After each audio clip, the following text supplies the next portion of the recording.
नमस्कार. मी मानिनी गद्रे. चला गीतेच्या अंतरंग जाणून घ्यायचा प्रयत्न करूया. या ऑडिओची रचना आधी सांगितल्याप्रमाणे सुरुवातीला मूळ श्लोक, त्याचा मराठी अर्थ, नंतर संस्कृतचं सरळ वाक्य रूपांतर आणि त्याचा इंग्लिश अर्थ, नंतर ज्ञानेश्वरीतील माऊलींच्या ओव्यांचा मराठी सुलभ अर्थ आणि नंतर माझ्या दृष्टिकोनातून त्या श्लोकाविषयी मला काय वाटलं त्याचं विवरण. सर्वप्रथम आपण मूळ श्लोकाचा संधिविग्रह करून त्यातील प्रत्येक शब्दाचा मराठीत अर्थ पाहूया. ज्ञानेन तु तद्ज्ञानं येषां नाशितमात्मनः तेषां आदित्यवत् ज्ञानं प्रकाशयति तत्परम. ज्ञानाचा महिमा वर्णन करताना सूर्याच्या दृष्टांताने परमेश्वर म्हणतात, तू परंतु येषाम ज्यांचे तत् अज्ञानम ते अज्ञान आत्मनः परमात्म्याच्या ज्ञानेनं तत्त्वज्ञानद्वारा नाशितम नष्ट केले गेले आहे, तेषाम त्यांचे ज्ञानम ते ज्ञान आदित्यवत सूर्याप्रमाणे तत्परम त्या सच्चिदानंद घन परमात्म्याला प्रकाशयती प्रकाशित करते, म्हणजेच परमेश्वराच्या स्वरूपाचा साक्षात्कार करते. म्हणजेच परंतु ज्यांचे ते अज्ञान परमात्मज्ञानाने नाहीसे झाले आहे, त्यांचे ते ज्ञान सूर्याप्रमाणे त्या सच्चिदानंद घन परमात्म्याला प्रकाशित करते. तद्बुद्धया तदात्मानं तन्निष्ठा तत्परायणाः गच्छन्त अपुनरावृत्ती ज्ञाननिर्धूत कल्मषाः. ज्ञानयोगी महापुरुषांच्या साधनाचं वर्णन करताना परमेश्वर म्हणतात, हे अर्जुना, तद्बुद्धया ज्यांची बुद्धी तद्रूप होत असते, तदात्मानः ज्यांचे मन तद्रूप होत असते आणि तद्निष्ठः सच्चिदानंद घन परमात्म्यामध्येच ज्यांची सतत एक भक्तीने स्थिती आहे, असे तत्परायणाः तत्परायण पुरुष ज्ञाननिर्धूत कल्मषाः ज्ञानाचे द्वारा पापरहित होऊन अपुनरावृत्ती म्हणजे परमगती गच्छन्ती प्राप्त करून घेतात.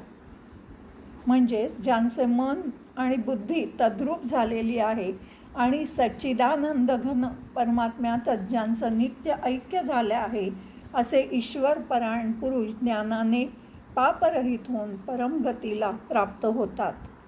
विद्याविनय संपन्ने ब्राह्मणे गविहस्तिनी शुनीचैव श्वपाके च पंडिताः समदर्शिनः.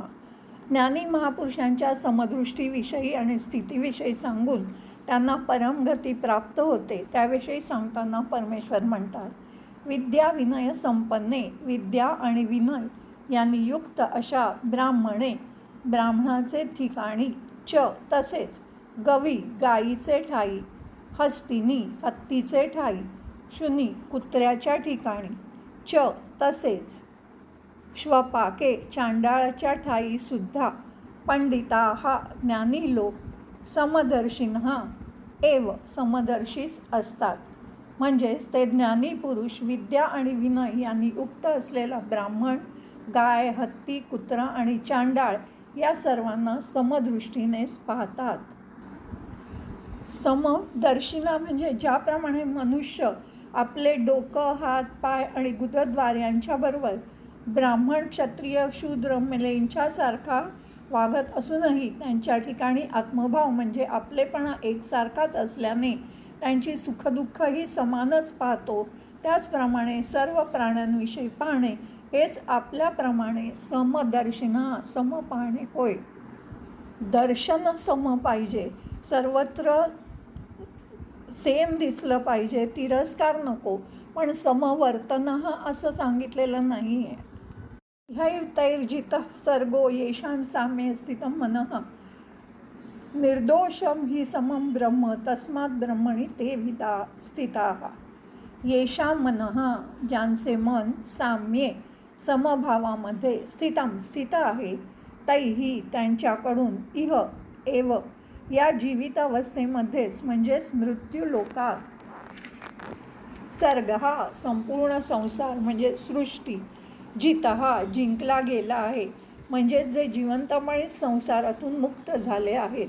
ही कारण ब्रह्म सच्चिदानंद घन परमात्मा निर्दोषम दोषरहित आणि सम आहे. तस्मात त्या कारणाने ते ब्रह्मणी सच्चिदानंद घन परमात्म्यामध्येच स्थित असतात. म्हणजे ज्यांचं मन समभावात स्थिर झाले त्यांनी या जन्मीत संपूर्ण संसार जिंकला. कारण सच्चिदानंद घन परमात्मा निर्दोष आणि सम आहे म्हणून ते सच्चिदानंद घन परमात्म्यातच स्थिर असतात. स्वतःला सुधारलं पाहिजे, फरकाकडे बघता कामा नये. अंतःकरण हे सर्वत्र सम असलं पाहिजे. न प्रवृष्येत प्रियं प्राप्य नो उद्विजेत प्राप्य अप्रियम स्थिरबुद्धिरसम्मूढो ब्रह्मविद ब्रह्मणी स्थितः. जो पुरुष प्रिय गोष्ट प्राप्त झाल्यावर न प्रवृष्येत आनंदित होत नाही, च अप्रियम तसेच अप्रिय गोष्ट प्राप्त झाल्यावर न उद्विजेत उद्विग्न होत नाही, सहा तो स्थिरबुद्धी असम्मूढ संशयरहित ब्रह्मवेत्ता ब्रह्मणी सच्चिदानंद घन परब्रह्म परमात्म्यामध्येच स्थित एकी भावाने नित्य स्थित असतो. म्हणजे जो पुरुष प्रिय वस्तू मिळाली असता आनंदित होत नाही आणि अप्रिय वस्तू प्राप्त झाली असता उद्विग्न होत नाही, तो स्थिर बुद्धी असलेला संशयरहित ब्रह्मवेत्ता पुरुष सच्चिदानंद घन परब्रह्म परमात्म्यात ऐक्यभावाने नित्य स्थित असतो. आता आपण मूळ संस्कृत श्लोकाचं सरळ वाक्यात रूपांतर करूया आणि त्या पूर्ण श्लोकाचा इंग्रजीमध्ये अर्थ पाहूया. आता आपण मूळ संस्कृत श्लोकाचं सरळ वाक्यात रूपांतर करूया आणि त्या पूर्ण श्लोकाचा इंग्रजीमध्ये अर्थ पाहूया. तू येषां तत् आत्मनः अज्ञानं ज्ञानेन नाशितं तेषां तज्ज्ञानम् आदित्यवत् परं प्रकाशयति. In them whose ignorance is destroyed by knowledge of the self, the supreme knowledge shines like the sun. तद्बुद्धयः तदात्मानः तन्निष्ठाः तत्परायणाः ज्ञाननिर्धूतकल्मषाः अपुनरावृत्तिं गच्छन्ति. Those who have their intellect absorbed in that Brahman, engrossed in thinking on that, who have identified themselves with that, who are steadfast in that, who have that as their destiny, who have their tents dispelled by knowledge, merge with that, a state from whence there is no return.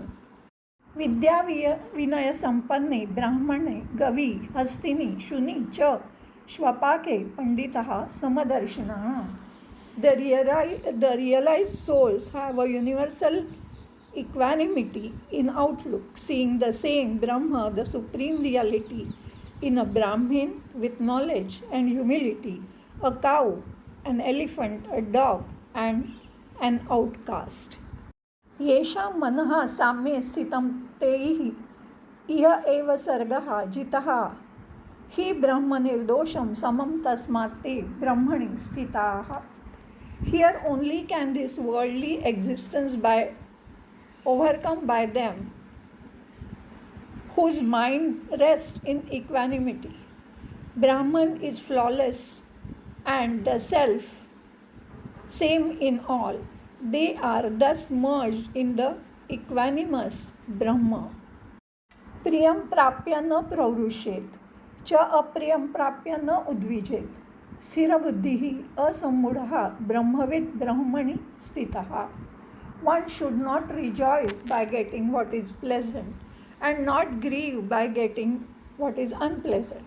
With a clear and stable understanding without any delusion, the knower of Brahma becomes one with it. आता आपण याच श्लोकाच्या संदर्भात माऊलींनी ज्ञानेश्वरीमध्ये रचलेला ओव्यांचा सुलभ असा मराठीत अर्थ समजून घेऊया. ज्ञानेन तदात् अज्ञानं येषां नाशितमात्मनः तेषां आदित्यवत् ज्ञानं प्रकाशयति तत्परम. पार्था, जेव्हा तो करता आहे, हे अज्ञान आहे, ही भ्रांती रूपी काजळी जेव्हा नष्ट होते तेव्हा त्या ईश्वराचं अकर्तेपण साक्षात प्रकट होतं. अशा परीने अशा रीतीने ईश्वर हा अकर्ता आहे हे जेव्हा आपल्या चित्ताला पटतं तेव्हा सर्व काही मीच आहे हे आपल्याला जाणवतं. हा विवेक चित्तामध्ये प्रकट झाला की तिन्ही लोकांमध्ये काहीही भेदच वाटत नाही. मग स्वानुभवानी त्या सिद्धाला सर्व विश्व हे मुक्त दिसायला लागतं.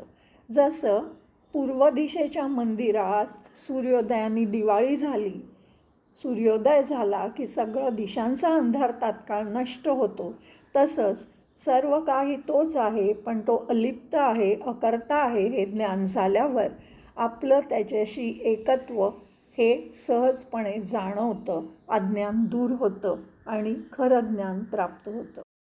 तद्बुद्धया तदात्मानं तन्निष्ठा तत्परायणाः गच्छन्त पुनरावृत्तिं ज्ञाननिर्धूत कल्मषाः. पार्था, जेव्हा असं ज्ञान त्याला होतं तेव्हा त्याचं अज्ञान जेव्हा दूर होतं तेव्हा असं सत्य ज्ञान त्याला शोधत त्याच्याजवळ येतं आणि विशेषतः त्यांची सगळीकडे बघायची दृष्टी ही सम होते. जसं आपल्या स्वतःला ब्रह्मरूप बघतात तसंच पूर्ण विश्वालाही ते ब्रह्मरूपच बघतात. अजून त्यांच्याबद्दल काय सांगू? जसं कौतुक, भाग्य जे असतं ते कधी दैन्याला बघत नाही किंवा विवेक भ्रांतीला कधी बघत नाही.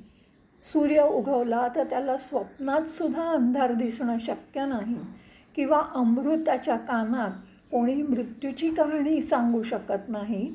स्वभावताच जसा चंद्र संताप कधीही ओळखू शकत नाही, तसाच आत्मज्ञानी झाल्यावरती तो कधीही प्राणीमात्रांमध्ये भेद बघत नाही, सर्व काही ब्रह्मरूपच बघतो.